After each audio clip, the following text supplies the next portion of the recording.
Hello. आज हम बात करेंगे ऑब्सेसिव कंपल्सिव डिसऑर्डर के बारे में। ऑब्सेशंस एक ऐसे पर्टिकुलर थॉट प्रोसेस का हिस्सा है, एक ऐसा थॉट प्रोसेस है जो रिपीटेटिव है और परसिस्टेंट है, और ये it forces itself back into the consciousness. तो ये ऐसा थॉट है जो अपने पॉइंट ऑफ पर्पस से या पॉइंट ऑफ एग्जिस्टेंस के बियॉन्ड भी रहता है। तो ऐसा कोई थॉट प्रोसेस जो बार बार रिपीट हो और अपने एग्जिस्टेंस को डिफाई करता हो, वो ईगो डिस्टोनिया प्रोड्यूस करता है। और ईगो डिस्टोनिया ये है कि ये थॉट क्यों आ रहा है, कि भाई अभी मुझे ये थॉट क्यों आ रहा है, या अभी इस तरह के थॉट की कहाँ ज़रूरत थी। ऐसा होने पे थोड़े पॉइंट ऑफ टाइम के बाद एनजाइटी होती है, और ये एनजाइटी बढ़ती चली जाती है। रीज़न बीइंग कि ये थॉट मेरे को बार बार क्यों आ रहा है, इसके लिए मैं क्या करूँ। तो इस बढ़ती हुई एनजाइटी को कम करने के लिए कंपल्शंस होते हैं, और ये पर्टिकुलर एक्ट्स हैं, they are particular acts that are meant to ventilate the pent up anxiety. मतलब उसको जो घबराहट हो रही थी कि ये थॉट मुझे बार बार क्यों आ रहा है, ये थॉट रिपीट क्यों हो रहा है, उसके वजह से जो एनजाइटी हुई है उसको कम करने के लिए जो भी एक्शन वो करेगा वो कंपल्शन है। तो इसके अलावा कुछ चीज़ें ध्यान में रखने की होती हैं ऑब्सेसिव कंपल्सिव डिसऑर्डर में। जैसे कि ये जो एसोसिएटेड कंपल्शन है, इसका पर्पस इसकी एनजाइटी को कम करना है। तो anxiety related to what? Anxiety related to checking. जब मुझे देखना है कि मैंने गैस बंद करी कि नहीं, मुझे देखना है मैंने दरवाज़ा लॉक किया कि नहीं, मुझे देखना है कि मैंने अपनी गाड़ी को लॉक किया कि नहीं, मैंने अपना हेलमेट लॉक किया कि नहीं।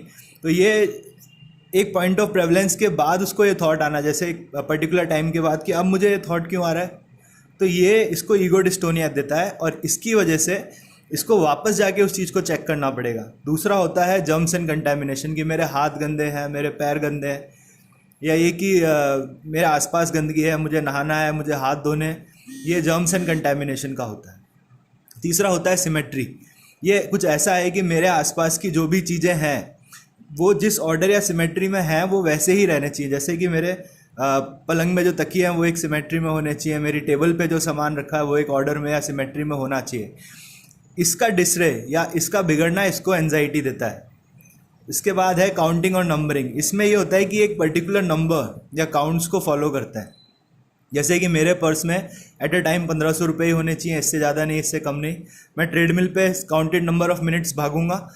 ये काउंटिंग एंड नंबरिंग का होता है। अगर इसके नंबर्स बिगड़ते हैं तो इनको घबराहट होती है। इसके साथ एसोसिएटेड होता है रिपीटेटिव एक्ट्स, जैसे कि कंपल्शन है। अब ये उसी एक्ट को बार बार रिपीट करता रहे ताकि मुझे एंजाइटी ना हो।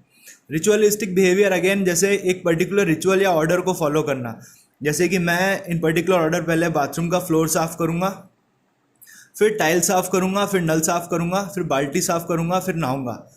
अगर इस पर्टिकुलर ऑर्डर को तोड़ा जाएगा तो इसे वापस नंबर 1 से शुरू करना पड़ेगा। ये रिपीटेटिव बिहेवियर्स में काउंट होता है। मैजिकल थिंकिंग ये होती है कि अगर मैं ये चीज़ ऐसे करूँगा तो मेरे साथ कुछ गलत हो जाएगा या कुछ बुरा हो जाएगा। जैसे मैं एक सर्टेन काउंटेड नंबर्स को या सर्टेन काउंटेड स्टेप्स को चलते हुए ही इस एरिया को क्रॉस करूँगा।